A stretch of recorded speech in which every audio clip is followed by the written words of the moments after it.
Hello out there. Welcome to another GRE Prep Hour. I am your host, Tyler Johnson, and I am an instructor here with Manhattan Prep. And today, the Prep Hour we're going to be looking at is all about remainders. So dividends, divisors, quotients, remainders, all that fun stuff. And I like teaching these Prep Hours because it's an opportunity to cover materials on the GRE that we normally don't get a whole lot of time to go over in the course that we teach. So I think remainders are an interesting topic, and I think there's some common mistakes I see a lot of people make here. So I'm excited to share some tips with y'all to help you out with these problems. If you've never been to one of these before, the way they work is this session is happening live on Zoom, but we also record it and host that up on YouTube later. So if you are in the room live with me now, in the chat box, go ahead and type out where you are connecting from. I am in San Francisco, California on the West Coast. Okay, we got Madison, Wisconsin in the house, Midwest, New York, East Coast, Miami, Florida. We've got India. We got an international crowd here. Good to have you all in the room. Thanks for joining. Yeah, so the way we're going to kick this one off is I've got an opening quantitative comparison I want to show you all. If you're new to the GRE and you've never done a quantitative comparison before, the goal of this problem is to figure out, is quantity A bigger? Is quantity B bigger? Are they equal? Or is there not a consistent relationship? So let's open with this problem here. And if you're in the room, chat your answer to me when you are done.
Okay, I like opening with this one because it's a little sneaky. It's very tempting to say that these two are equal, but that is a trap. Because yes, it is true that if you made x be 10 and you divide it by 7, you're going to get 1, remainder 3. But the key here is I'm looking for the minimum value of x. And there's actually a smaller positive value that'll return a remainder of 3. And that's going to happen when instead of a quotient of 1, I have a quotient of 0. So it's a little counterintuitive, but if I divide 3 itself by 7, 7 fits in 0 times, and I still have 3 left over.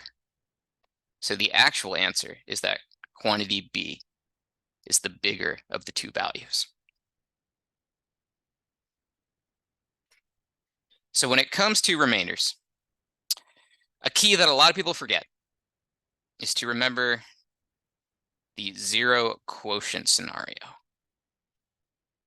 And if you're unfamiliar with a quotient, that's how many times that bottom piece fits into the top piece. And to show you more about the pattern that's going on with remainders here, I've got a little table I want to put up on screen. So it looks like this. All these numbers in the left column are what you are dividing. And then my divisor, the number I'm dividing by, I'm going to keep that consistently at 7. And these names, the dividend and the divisor, I don't like those so much. I think they're very similar words and it's really easy to mix them up. So just think of the dividend, that's the number on top. And the divisor, that's the number on bottom or the numerator.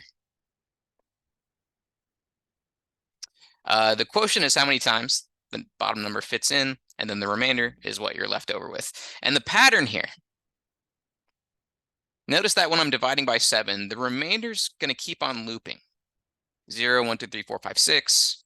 And then the next number, it's going to divide cleanly. So 7 divided by 7 has 1 left over. And then my cycle starts again. I go 0 through 6. And then my cycle starts again. So anytime that cycle restarts, it's indicating that my quotient has gone up by 1.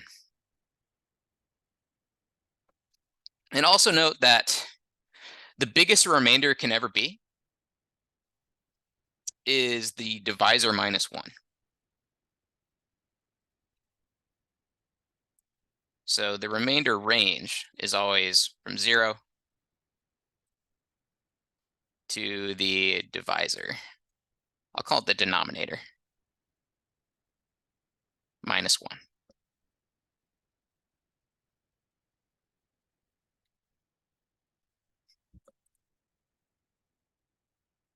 And sort of visualized out on a number line, you'd have something like this.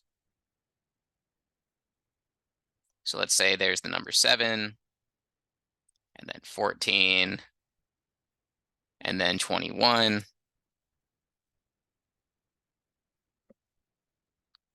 So my quotient here, I've got 7 divided by 7, leaving 1 over. 14 divided by 7 leaves me with 2, nothing left over. 21 divided by 7 leaves me with 3, nothing left over. So that's how those cycles repeat when you're dealing with remainders. And there's a few different ways the GRE likes to ask about remainders. We just saw a quantitative comparison example. I'm going to show you something. This isn't necessarily a word problem, like there's no real life elements, but it's pretty wordy in how it's constructed. So take a look, and again, chat your answer to me when you're done with this one.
So in translating this one, I'm told that x divided by y leaves a remainder of 0. So I might write down something like this.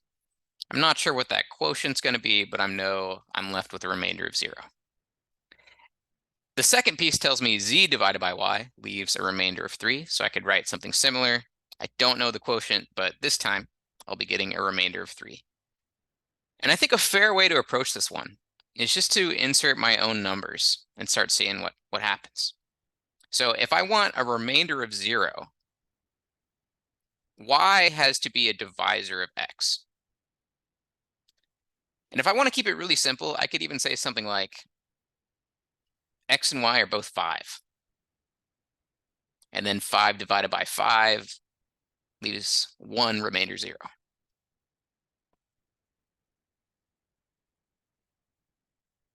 So now, if I leave y as 5, what do I set z to give myself a remainder of 3? Well, I'd want z to be 3 greater. And now I have 8 divided by 5 leaves 1 remainder 3. And the final piece here is, what's the remainder when xz is divided by y? So xz is going to be 5 times 8. And I'll divide that by y, which I already set equal to 5. So I'm going to get 40 over 5. And guess what? 5 divides that cleanly. I would get 8, remainder 0. And that's my answer. I have nothing left over. The remainder is cleanly 0. And this approach right here, this is kind of the number picking algebraic approach. There's a way for me to use some more logic here. So just kind of thinking, doing less math and more just applying logic to the problem. This statement right here, x divided by y leaves a remainder of 0. In other words, x is a multiple of y. Right? That is only true if y leaves a remainder of 0, so I know that is a true statement. From here, I'm asked, what is the remainder when xz is divided by y? Well, given x, y, and z are all integers, this means xz, that is a multiple of x, which is a multiple of y. So xz itself is a multiple of y. And if I'm dividing something by one of its divisors, I know the remainder is 0. Doesn't matter what the quotient is, I just know there's not going to be any remainder. So another approach there, just kind of thinking and using logic.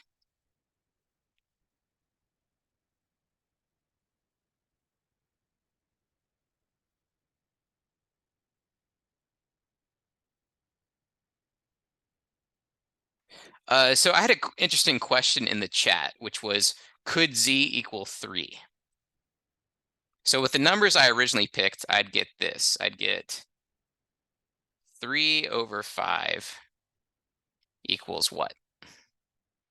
And it's a good question, but we can't have z be 3 here because 3 over 5, 5 fits into 3 0 times. And then,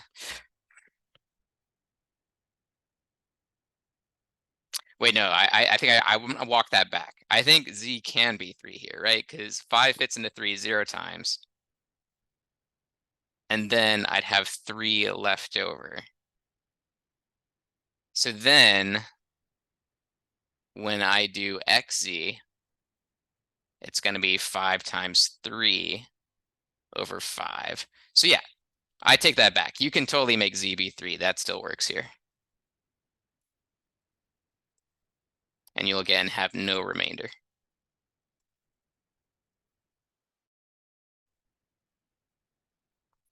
Another question I had in the chat is, how do I know xz is a multiple of y? And it might help you to see if we just plug in some numbers here. So say something like, I don't know, 20 is a multiple of 10.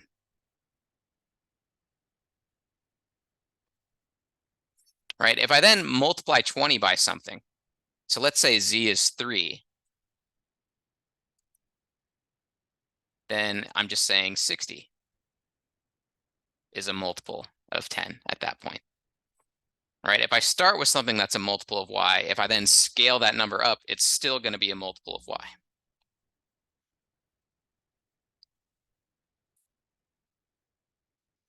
Okay. In the interest of time, I want to move on to the next problem, but y'all are asking good questions. Keep it up as we keep moving through some stuff here. Here is yet another remainder problem. Give it a look and chat in your answers.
So there's a couple ways to do this one. I'll start with what I think is the slower way. I could do something like just manual long division, 7,621 divided by 4. That will get you the answer, but I think for a time test like the GRE, you want to look for a faster approach. And the trick here is to know your divisibility shortcuts.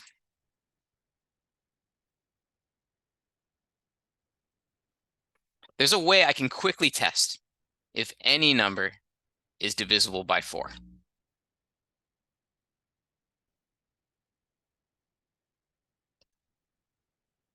What you do is you basically truncate the number and look only at the last two numbers at the end.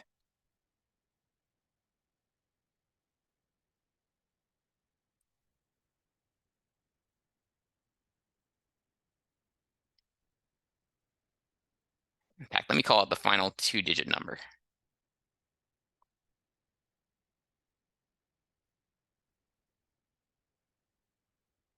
So if I look just at that 21, is that divisible by 4? No. But I do know 20 that is something that would cleanly divide by 4. And even if I made that number bigger, like 7,620, I still know it's divisible by 4 because my rule is you just look at the 2-digit number at the end. This is all to say that 7,621, that is 1 greater than a number divisible by 4, which means my remainder is going to be 1.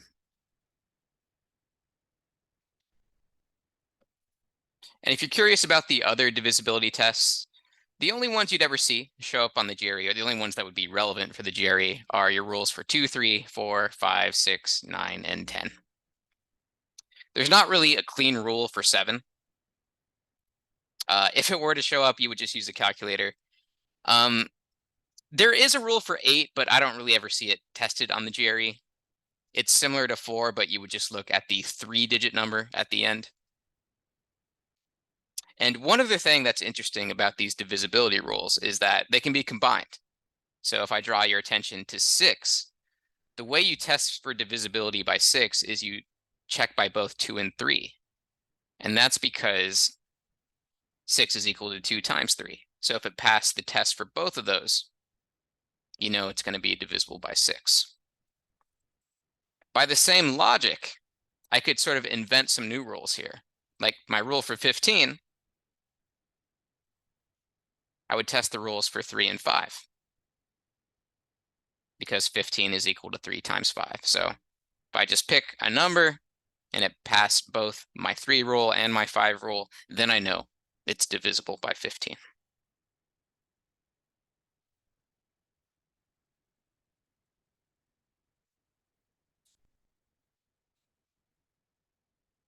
So cool little shortcut there. Let's move on to another divisibility problem. Take a look at this one next.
Here's what I'm working with here. I know A divided by B must leave a remainder of 4.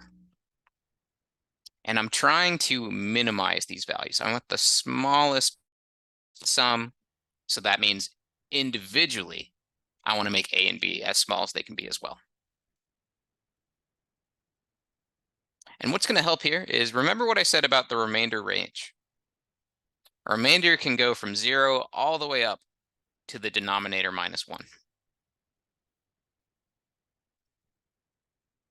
So if I already have a remainder of 4, I can't make B be smaller than 4, right? I can't divide by 3 and have a remainder of 4. That won't work out. Nor could I have B be 4 itself. I can't divide by 4 and leave a remainder 4. At that point, I should have a remainder of 0. So the smallest I can make B is if I make it 5. Right? 5 is the smallest number that can return a remainder of 4. So now I have B minimized. I need to do the same for A. And here's where you want to think about the 0 quotient scenario we talked about. When the quotient is 0, what that means is that the numerator and the remainder are going to be the same. So if I take this remainder and make that equal to my numerator part over here, here's what I'm saying. 4 divided by 5, 5 fits into 4 0 times, and there's still going to be 4 left over. And at that point, I've made A and B as small as they can be. So my answer is 9. That is the smallest sum.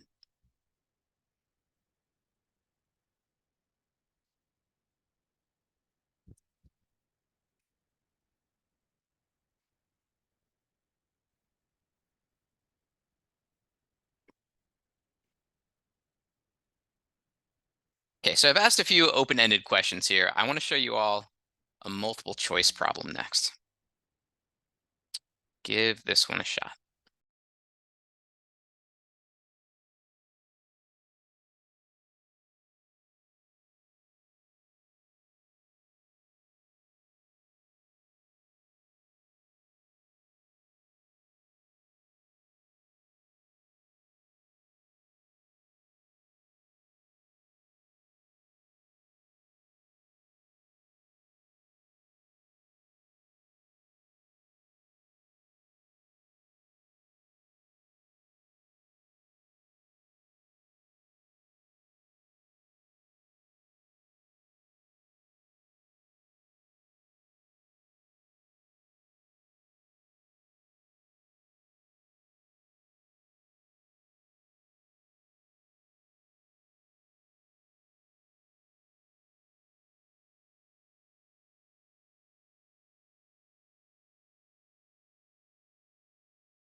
Okay, so this one's more straightforward. X over 7 equals h with a remainder of 3. And the main thing I just want to point out here is when you're working with a multiple choice problem on this test, always make sure you look at those answers before you start your solution. Because if you don't do that, if you just try and work with this formula here, there's going to be too many possibilities. And in any multiple choice problem, they're doing you a huge favor because of all the infinite numbers out there, they've limited the potential answers to just 5 options. And if you look at all these, A and B those are both multiples of 7, so those are going to leave a remainder of 0. So that's not what we're looking for. And then 50 and 57, those are each 1 greater than a multiple of 7. So that's not what we're looking for. The one that does it is D52, right? That is 3 greater than 49, so that leaves me a remainder of 3. So answer choices on a multiple choice problem, those are a gift. Make sure you're always looking at those and trying to incorporate them into your solution. Okay, so here's another multiple choice problem, one that's a little more difficult.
So this one's a little more difficult, but not too bad as long as you remember to work with those answer choices. So I've got 2 rules. When I'm dividing by 4, I should get a remainder of 3.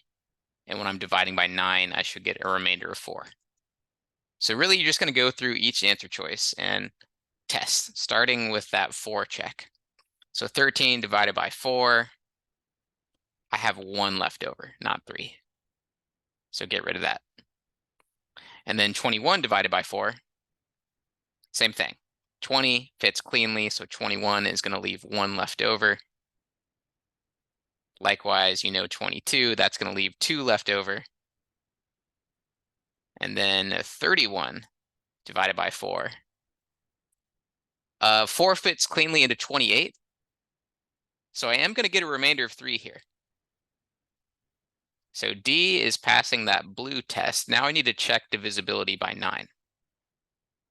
So 31 divided by 9, the closest multiple there is going to be 27, right? 9 times 3 makes 27.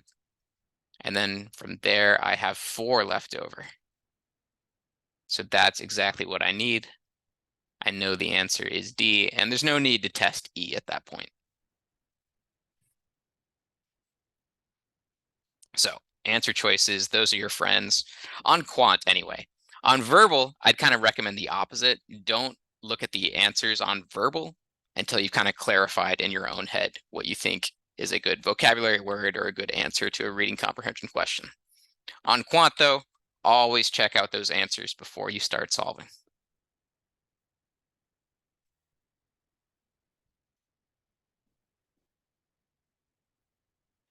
Okay, here's a new spin. This one's a little different than what we've seen so far.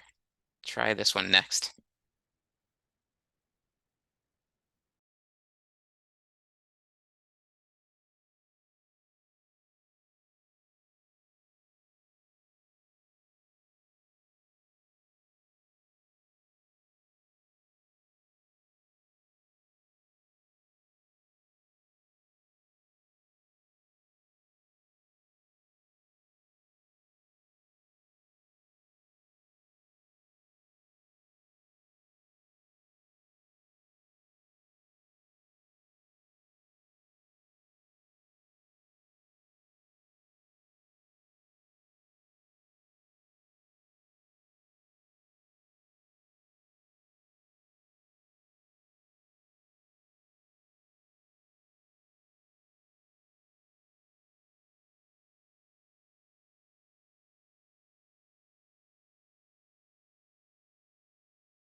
So my rule for this problem is that x divided by 6 leaves a remainder of 4. And I've only got 5 possibilities, and I'm going to start with just the lowest possible value of x. And that is my 0 quotient scenario over here. So if the quotient is 0, x and my remainder are going to be the same. They'd both be 4. So 4 divided by 6 gives 0, remainder 4. And I'm trying to find something that cannot be an integer. If I did 4 over 2, that does give me an integer. So I know x being 4, that's out of here. So A is eliminated. From here, I just have to keep increasing this numerator part. And if I want to keep that remainder of 4 right there, that means I have to go through this 6 cycle one more time. In other words, I need to increase my numerator by 6.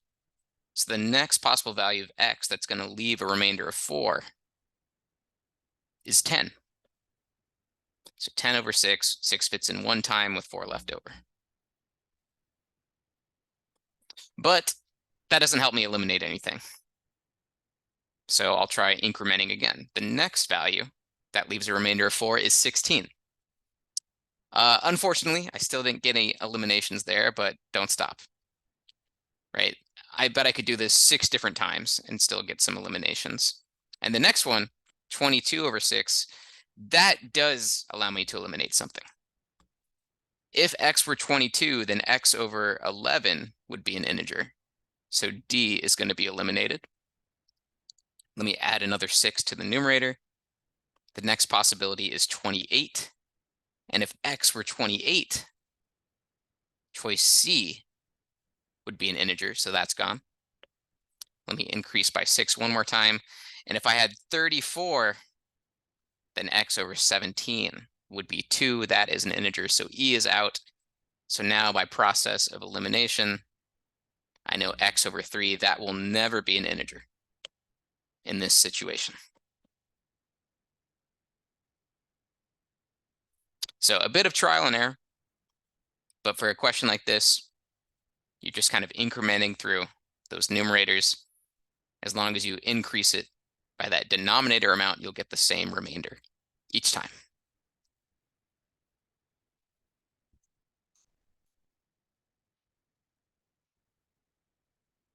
Okay, so we started today's prep hour with a quantitative comparison. I'm going to go back and try a new quantitative comparison next. Take a look at this one.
So I like to approach this one by thinking about the number line. So I've got a handful of values down here. And notice if I were to divide any of these numbers by 3, these are the remainders that I'd have.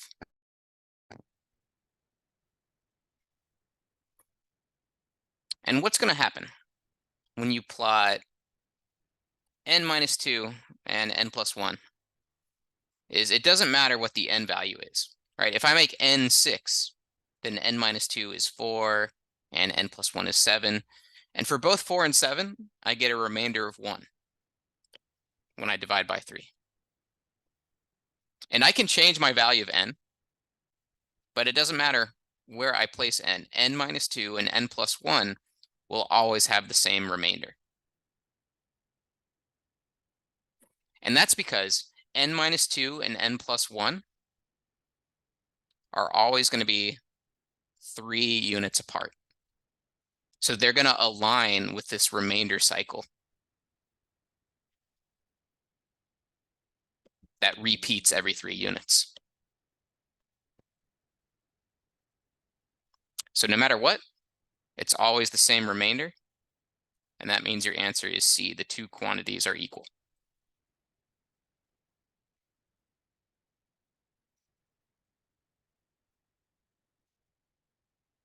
And that's because the two values I'm checking are spread out by the number I'm dividing by.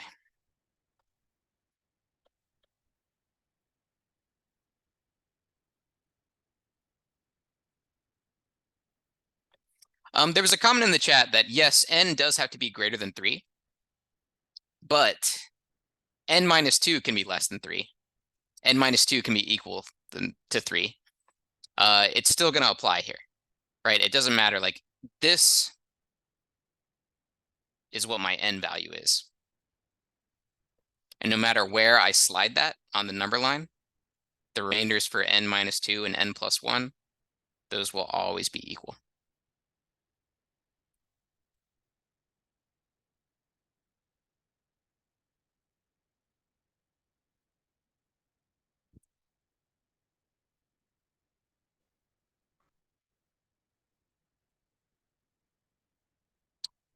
Okay, moving on. I think we can fit a few more in here today.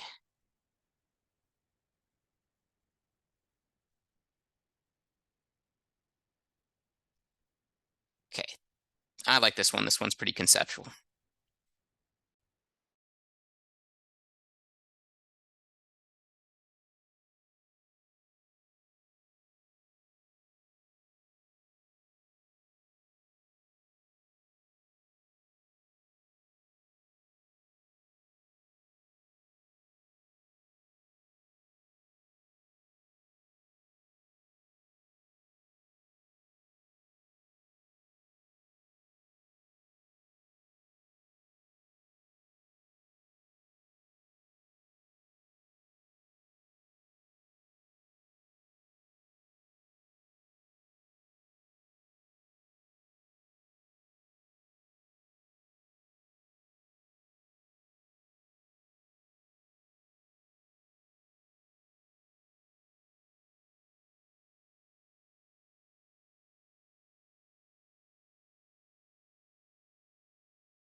So here's what I know. X over Y gives a remainder of 6. A over B gives a remainder of 9. And I think a good place to start here is thinking about the minimums. So if I have a remainder of 6, then the smallest that Y could ever be is a value of 7. And if I have a remainder of 10, the smallest that B could ever be is 10.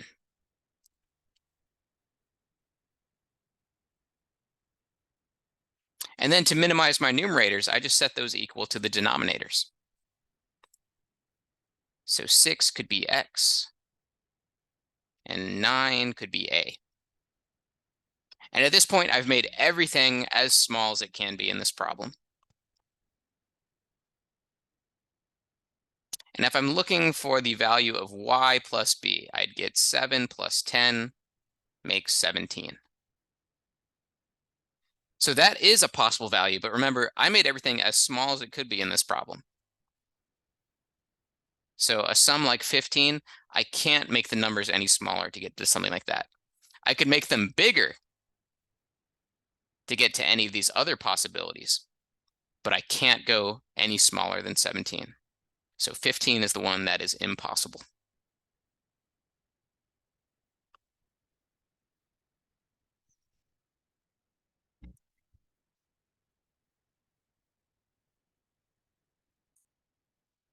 Okay, I've got one last one to show you all. Kind of a challenge problem. My advice here, remember to read carefully. Take a look.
So one thing that's easy to miss if you're reading too quickly is that we're looking for single digit values of m and n.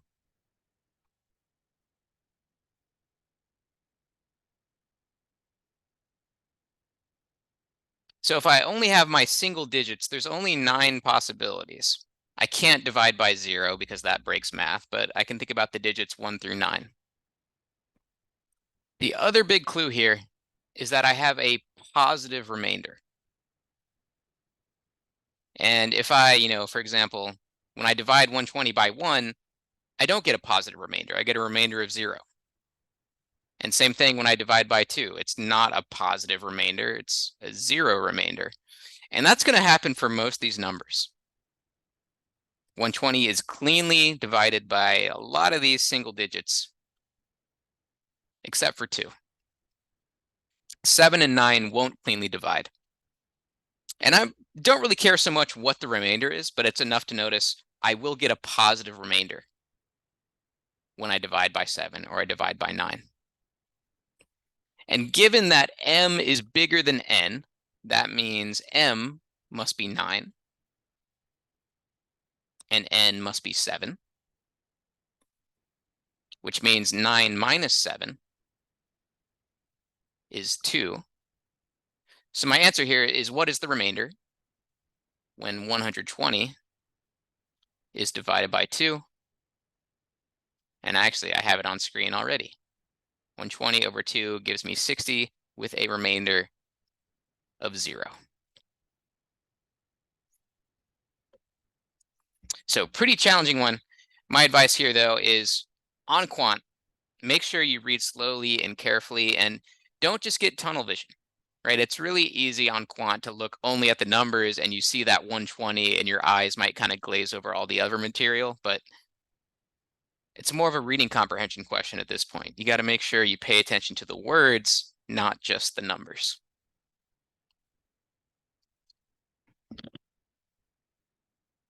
Okay, before I end the session today, I also want to do a quick recap of some of the most important things we talked about here. When you're dealing with remainders, remember that zero quotient scenario. It's kind of a counterintuitive thing that a lot of people will forget, but the quotient can be 0. And in that situation, your dividend, that is the number on top, that is equal to the remainder. Additionally, just kind of be aware of how remainders cycle here, right? If I'm dividing by 3, the number I have left over is going to cycle through 0, 1, 2, 0, 1, 2, etc. And every time that cycle restarts, that indicates my quotient has increased. And across the board for quant, always make sure if it's a multiple choice question, you look at those answers first. Get a sense of the range of values and the possibilities. Note the format of the values, like whether your answer is going to be in fraction form or decimal form. All of that is very important. And finally, another hot tip here is memorize those divisibility tests. If you recall the number, I think we had like 7,621, and we can quickly tell that is 1 greater than a number divisible by 4, as long as you know your divisibility test for 4, which is you look just at the 2-digit number at the end. All right, that's going to do it for us here today. If you enjoyed this session, if you go to that link on screen, it should also be available in the YouTube description. I'll also put it in the chat room for those of you here in the session live. But you can find more free prep hours coming up there. And we also open up session number 1 of our 9-class course to the public. So if you want to check out a full 3-hour lesson for free, head to that link and you'll see where you can sign up for a trial class. All right, that's going to do it. Thank you all for being here. I hope to see you again sometime in the future.